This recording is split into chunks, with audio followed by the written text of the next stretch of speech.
Assalamualaikum warahmatullahi wabarakatuh.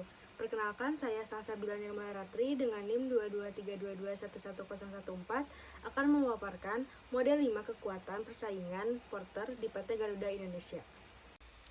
PT Garuda Indonesia adalah salah satu maskapai penerbangan nasional di Indonesia yang juga dikenal sebagai Garuda Indonesia.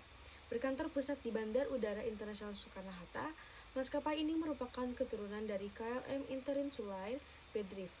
Nah, satu-satunya maskapai Indonesia yang terbang ke wilayah Eropa dan Oseania adalah Garuda Indonesia, yang merupakan anggota SkyTeam dan maskapai terbesar kedua di Indonesia setelah Lion Air. Garuda Indonesia beroperasi penerbangan berjadwal dari Jakarta ke berbagai kota di seluruh Asia, Eropa, dan Australia. Hingga akhir 1990-an, maskapai ini juga terbang ke wilayah Amerika. Ada model 5 kekuatan Porter di PT Garuda Indonesia. Yang pertama yaitu persaingan antar pesaing dalam industri yang sama. Nah, persaingan antar pesaing dalam industri yang sama ini adalah faktor penting yang harus dipertimbangkan oleh perusahaan dalam merumuskan strategi bisnis mereka. Dengan memahami faktor-faktor yang memengaruhi intensitas persaingan dan strategi untuk menghadapinya, perusahaan dapat meningkatkan peluang mereka untuk sukses dalam industri yang kompetitif. Persaingan antar pesaing dalam industri yang sama atau rivalry among competitors, yaitu persaingan di industri penerbangan Indonesia cukup ketat dengan beberapa maskapai penerbangan besar bersaing untuk mendapatkan pangsa pasar. Garuda Indonesia ini menghadapi persaingan langsung dari maskapai penerbangan full service seperti Lion Air dan Batik Air, serta maskapai penerbangan bertarif rendah atau LCC seperti Citylink dan AirAsia.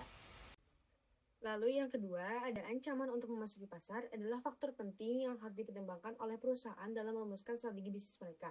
Dengan memahami faktor-faktor yang memengaruhi ancaman untuk memasuki pasar dan strategi untuk menghadapinya, perusahaan dapat meningkatkan peluang mereka untuk sukses dalam industri yang kompetitif. Ancaman untuk memasuki pasar bagi pendatang baru atau threat of entry. Nah, hambatan untuk memasuki pasar penerbangan cukup tinggi karena membutuhkan investasi modal yang besar, infrastruktur yang kompleks, dan izin pemerintah. Lalu yang ketiga, ada ancaman barang substitusi atau threat of substitution. Nah, ancaman ini dari produk substitusi dalam industri penerbangan relatif rendah karena transportasi udara merupakan mode transportasi yang paling cepat dan nyaman untuk jarak jauh. Selanjutnya, ada daya tawar pembeli atau bargaining power of buyers.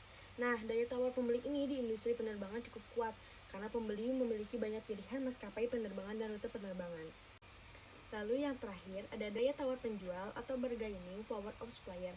Nah, daya tawar pemasok di industri ini penerbangan relatif rendah karena terdapat banyak pemasok untuk berbagai jenis input seperti bahan bakar, pesawat terbang, dan suku cadang.